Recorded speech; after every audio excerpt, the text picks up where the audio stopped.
This is the PR Podcast, a show about how public relations helps you tell your story to the world.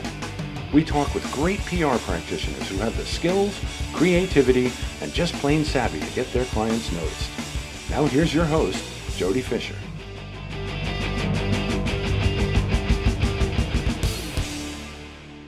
Hey everyone, and welcome to the PR Podcast. I'm Jody Fisher. Thanks for joining us. Well, welcome back. We're taping this before Labor Day, but this is going to drop, I think, on Labor Day. So hope you had a great summer. Hope you're ready for the fall. Q4 of 2021. I cannot believe we're almost all the way through 2021. But Q4 staring us in the face. And all that back to school goodness and everything is getting ready. So hope you're ready.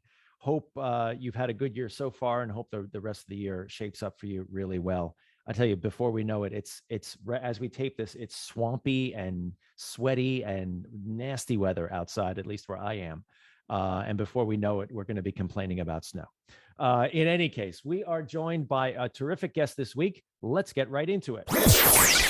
Lucy Rendler-Kaplan is founder of Arkay Marketing. She's a marketing and PR veteran with nearly 20 years of experience in product launches, R&D, field marketing management, and more. Both in-house and as a consultant, Lucy has created, developed, and managed marketing projects for organizations including Red Bull North America, One Coconut Water, Camel, Lipton, and Ethos Water, and more. In 2013, she left corporate America to focus on small businesses and startups with her unique combination of social media and marketing strategies, business development efforts, media relations, branding, advertising, and website development. Talk about a person who can do it all. She is a regular contributor for Social Media Today. She owns it and the Social Shakeup. Lucy, welcome to the PR Podcast. Thank you so much for having me. We are thrilled that you are here with us today. You and I were talking before we came on the show. You and I kind of have similar paths to how we got to where we are, right? I mean, I was a journalist who segued into public relations and have been doing that for the last 25 years. Tell us about your career path and how you came to create Arkay Marketing. Yeah, it's amazing that the more you and I talk, that I feel like the more we have in common.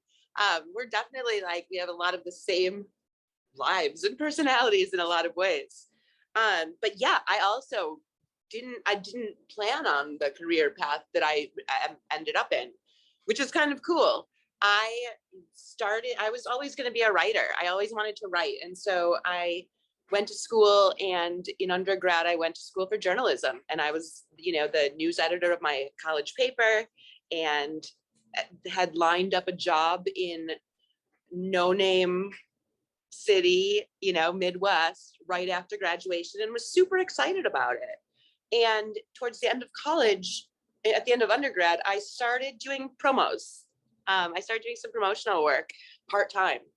I had always worked in restaurants and was managing restaurants, and a friend of mine was doing this promo, and it was super fun, and you got to talk all the time, and you got to go cool places and get lots of free stuff and give away free stuff, and I was all about it. And so it was, we had started doing it, and I loved it, and I got along really well with everyone in the company. And my manager at the time was going to work at a full-time job after that promotion ended. And and she said that they were hiring a second position, and she wanted me to work with her. And it was weird. It was this new beverage, and it was an energy drink, and no one had ever heard of that, And so my first job out of undergrad was bringing Red Bull to the Chicago market. And fast forward a few years later, and I fell in marketing and just loved it and thought it was just the coolest thing ever. And fast forward like a million years, and I'm still, working in mostly CPG marketing and a lot in beverage, and was living in Los Angeles and working at a dream job at a coconut water company. And we were the third to come out right when the cult coconut water phenomenon was going on. And it was the greatest. And I started realizing that a lot of the things we were getting done were just by virtue of having connections and having been in the industry. And so at one point, to save money, I went to the founder and said, I'd like to start doing PR for this company myself. And that's when it started. And so I started, really focusing on that at the company and their marketing. And a few years later, Pepsi came along and they were going to buy the company. And I didn't understand how it worked. And I had just that weekend when we heard they were going to start putting in and buying the company, I had just signed a new lease in LA and it was expensive and I was panicked and not understanding that life was about to get really good because Pepsi was coming in. I was like, I better open a business so that I know I have a job in case Pepsi gets rid of us all. Because why does Pepsi need a marketing or PR person? So I opened Arkay Marketing and PR.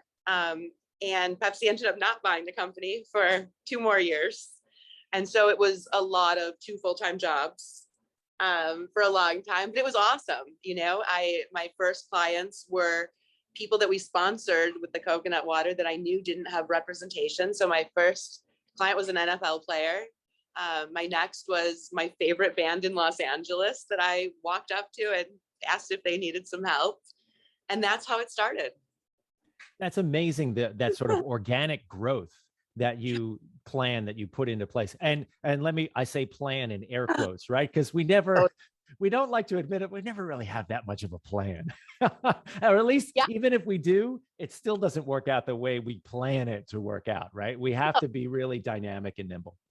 Absolutely. And still always part of me is like, well, you do have that writing to fall back on. And it's like, 20 some years later. I mean, it's a lot of years later. I think it's about 20 years now. How, to walk us through sort of leveraging, I'm going to talk about leveraging your friendships, right? But leveraging your relationships, leveraging the people who you already knew. And as you put it, just walking up to them and saying, hey, do you have representation? How did you get that going? Yeah. So I feel like my biggest skill is in relationship building. And I think that if asked, people would say that. And that's how I came to say that was my skill. Like people have said, that's my thing. And so it's always been really important to me. And I think that I'm rare in this, and you can call it my Midwest naivete, if you'd like. But I've always felt that the point in having contacts was to help other people. So I'm never precious with them, in that I don't try to, if I have this contact and you don't, that's better for me. I'm open to sharing whatever I can to help other people. And so I feel like maybe, where maybe I go a little further in depth with people, and maybe that's good. And maybe it's not sometimes, but I ask a lot of questions and I feel like I'm not a surface person. And so it was just easy. It was just the natural progression to say, like, I think I can help you. Let's start working together. Or we've already been working together like this and it's going so well and it's so fun. I think now I can offer you this. And it didn't always work, and it certainly didn't stay that easy as walking up to people, that I just admired and wanted to always work with. I never have looked back. I've never wanted it any other way.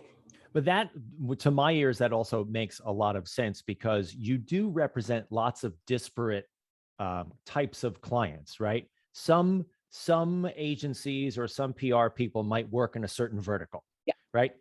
You kind of span a whole bunch of different ones, but the glue there, to my ears, are relationships. Yeah. And I think it's that I didn't come from a traditional PR background.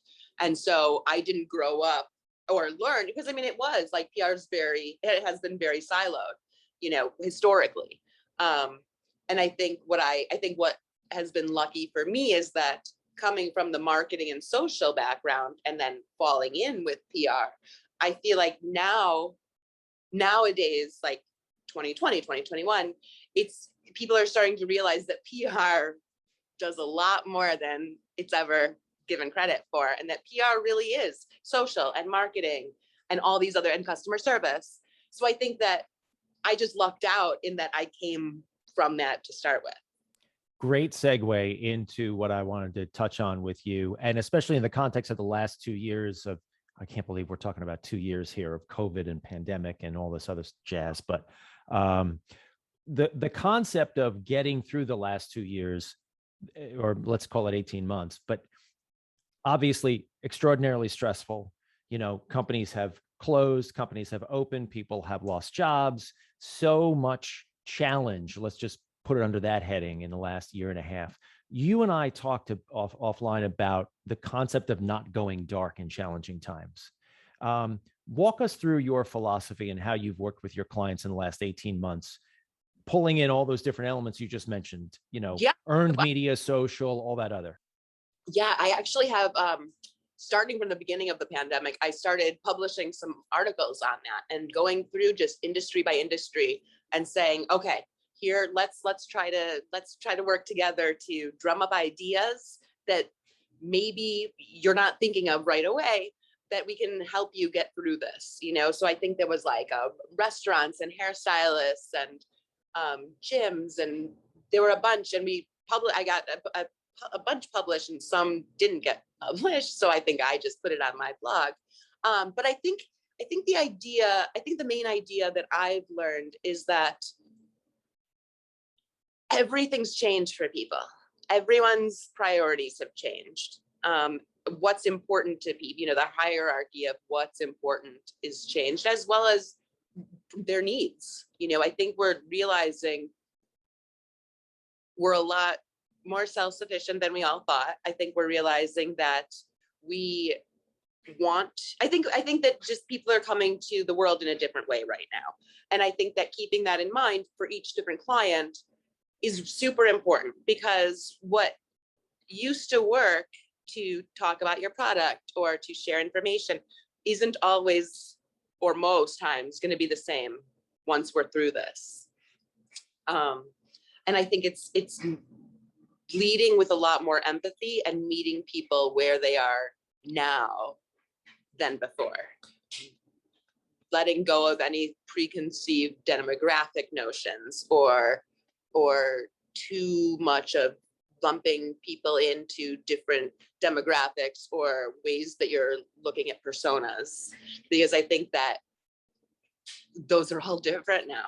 And I think that it truly takes a lot of time to get to know what those priorities are and where your clients can really help now. Are there, in that context, are there opportunities that you've seen with your clients that have either evolved, shifted, changed? I'm agreeing with you here about sort of finding the human element of what people need, right? And how people's priorities have changed in the last 18 months. And I think people are looking for a lot more humanity, in the context of everything that's gone on the last 18 months and how challenging it has been for people. To greater or lesser degrees, everybody's got their own personal challenges, which are the mountain they need to climb every day. So have you identified different types of opportunities with your clients to sort of meet those needs, meet sort of what people are reaching out for? Yeah, and I think industry by industry, it's different. And I also have clients who have completely pivoted to a new focus and new work. But I think, a lot of clients had to just stop. A lot of hospitality clients, a lot of entertainment clients, the films stopped, the restaurants closed. But then we looked at what else we could do with these restaurants. So could we offer, once things started opening up a little bit more, could we offer social distancing entertainment in our parking lots at the same time that we were serving food? Or could we offer, at the beginning, it was different ways of delivery, and having the opportunity to do deliveries in kind of family style to kind of keep delivery costs lower and help raise delivery opportunities for drivers, for chefs, for cooks, and things like that. Who's been under the most pressure in the last 18 months? I mean, you talk about restaurant clients, and certainly sort of anything that's, I guess, in person, whether it's a restaurant, an entertainment venue, a movie theater, any of those. What food, else? the food industry, so you used to be able to walk into to want to get your product on a shelf and walk in and promise a demo and know that at that demo you were going to convince that store that your product should be in there because of the demand. Well, we can't do that anymore. So sampling has gone down, and the ability of a lot of products that need to be experienced, I think that was a huge hit. That was a really big hit, especially with people who had just launched products right before we knew that anything was going to happen, or were on a track that couldn't be stopped to launch and get out new products. At the same time, we've also been able to be super creative about, media opportunities on virtual things like this, like Zoom, so sending out, so getting media kits sent out to media for a product and, inviting them to a cooking demonstration with the product over Zoom one night. Things like that, creative ways to do that, or fun behind the scenes for our filmmakers, so grabbing some of their cast, even it was a few years ago and the films are now just supposed to be hitting the festival circuit, and doing fun interviews of stars interviewing each other and giving people a little glimpse into that.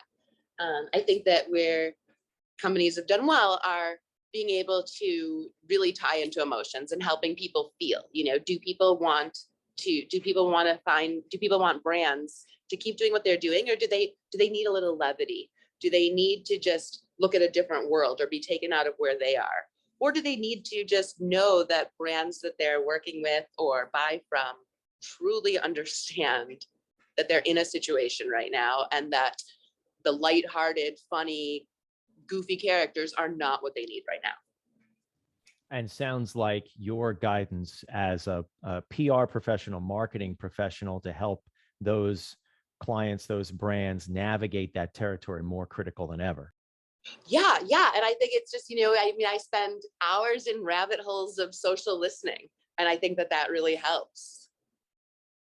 Yeah. And I'm also hearing content creation there too. And it's an overused phrase. And it brings to mind, creating Facebook posts and, sort of silly things like that. But it's more than that. I mean, you're talking about cooking demos and Zoom calls, and we hate Zoom calls at this point, but I mean, we're recording this on Zoom right now. So it's kind of all how you use it. But talk to me about that sort of creative content creation process. Yeah. So I just keep thinking of like different ways, creative ways that we can still kind of do what we were going to do, but not, so are we doing, so is it a film that was going to launch? And what can we do? Can we host a watch party online somehow together and watch it all together, and also partner with, a drink company and a snacks company and popcorn, and send people ahead of time a little movie night kit, with client products and then like-minded products. Can we do different contests to draw people in or get people, what do they need? Do they need to help keep their kids busy? Are there different crafts that we can have someone come in and do, like an arts and crafts lesson, for parents to give their kids, an hour out? All right. So here's the golden question. How do you get your clients to buy into those ideas? I mean, I've had some similar experiences in the last 18 months. And you mentioned that movie night kind of concept. I suggested something similar to a client for a fundraising event that was going to be completely on, it was going to be a black tie dinner style event, right? Typically. And now this was needed to be on Zoom. And how are we going to engage people on Zoom? And, this is probably, I'm envisioning it as probably the most boring thing. Like, you're literally going to sit in your living room and watch. But then I thought to myself, well, what if we encourage people to have watch parties and had everybody dress up like, James Bond style? So fun. Right. And throw it to, via Zoom, throw it to different living rooms around the country. Now, maybe a little bit of a lift, but I'll just say that I was unsuccessful in convincing them that this was a good idea. So my question to you is, what does it take to convince a client to put in the extra sweat to make something like that happen? Well, I think they know that I'm the one putting in all the sweat. Pretty much I want to make it the simplest for my clients. I am always going to do the heavy lifting and just, here's what you need to know. And here's when you need to be there. And I'll take care of all of it just because I feel like that's the easiest. I also feel like, people, I'm a little quirky, and I feel like people know that in working with me. And so I'm going to have these off the wall, sometimes brilliantly creative, different ideas that maybe people wouldn't have thought of. But I'm also always going to give you the black tie event at the same time. Another thing that I think that most people don't do, or maybe it's like PR don'ts, but I give a lot more than I probably should. So I offer, I'll give 4 of those suggestions instead of just 2. Well, that's what we do, right? I mean, public relation is the business of underbilling at the end of the day. That's a great term. I never heard that. I like that. Well, I mean, and I don't mean it to sell ourselves short, but I think, we always work more hours than we bill. We just always do. And it comes from our DNA of wanting to do the great job. Right. Exactly. Like I need that. Right. And if it takes emails late at night and on the weekends, and if it takes, spending time doing whatever you got to do in your free time and having it bleed over to whatever, we just do it because that's what we do. And I don't think twice about it. I feel like you said our DNA. That's right. It is in our DNA. Another thing we wanted to talk about here today too is client onboarding. And I don't think we pay enough attention to that. Yeah. Getting a client used to working with a public relations person or a marketing person, especially if they've never done it before. How important is that process for you? I think the important part is managing expectations. I think that's the most important because I feel like everyone has a view or an image of PR. And it's generally, I'd say, and I'm generalizing, but I'd say it's generally not so favorable and not even close to reality.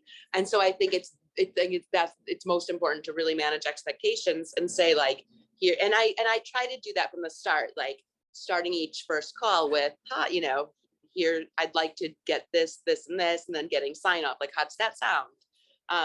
And then just being very clear in all communications. But I also then have an onboarding document that I go through with every new client, just so that I know that I'm trying to get every bit of information that I can so that we can just get to work from day one. Yeah, I've frequently described my work with clients to the clients as, think of me as your carpenter. I can build you the house, but I need you to bring me the tree. That's great. I don't know the stuff that you know, right? You've got to tell me the things that are important to you for me to then be able to figure out how to do that thing. I love it. I love that. You could steal that one too. It's what it's worth. It's all free. Underbilled. This has been a great conversation, Lucy, and you and I could talk all day, I'm sure. All day. But we are very busy people, so I'm gonna segue now into the rapid fire question portion of our show. Okay. This is where we steal a page from inside the actor's studio and ask our guests a series of rapid fire questions meant to elicit a simple answer, maybe a laugh or two, definitely a laugh or two between you and me. So with your indulgence, we're going to begin. Rapid fire question number 1. What is your favorite news source? Twitter. I absolutely love Twitter. It's my favorite. Like back in the day when no one was on Twitter and I would call people with like my breaking news. Because I feel like Twitter always gets everything hours before anywhere else. All right. Now, anytime I want to know something or talk about something, Twitter. All right. Now I'm going to give you a chance to change that answer when you hear rapid fire question number 2. What is your favorite social media platform?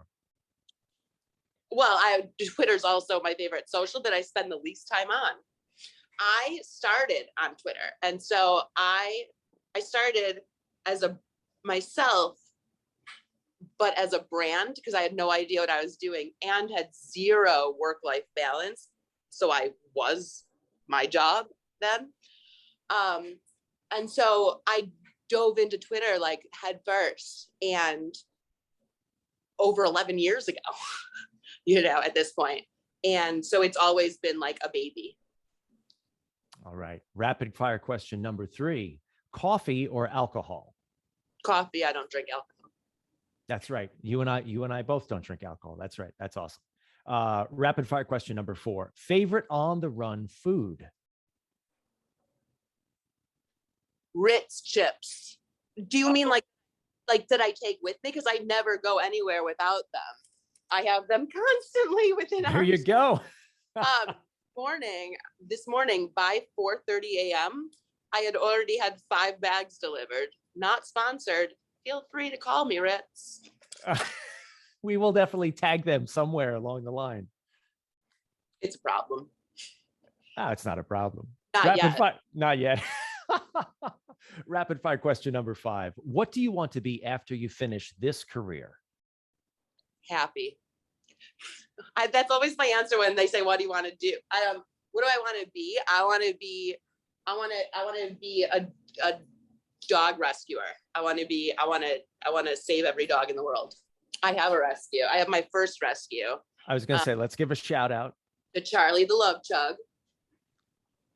And I have my first rescue, and for all the start of the pandemic was fostering dogs and cats and trying to get as involved as possible.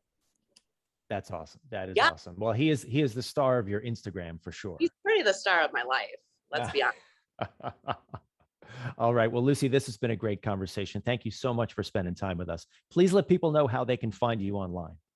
So they can find me at arkaymarketing.com. I'm at LucyRK78 on Twitter and at RK Marketing on Instagram. Awesome. Well, thank you again for spending time with us and dropping some knowledge with us. Thank you, everyone, as well, for listening. Please remember to subscribe to the show. Connect with us on Facebook, Twitter, and Instagram at The PR Podcast, and send us a question or a comment. Our intro is by Christopher Appold. You can find him and his fantastic photography on Instagram at Christopher_APPOLDT. Check him out and hire him for your photography needs. You can find me online at Jody Fisher on all the socials and online at jodyfisherpr.com. We'll see you next time on the PR Podcast.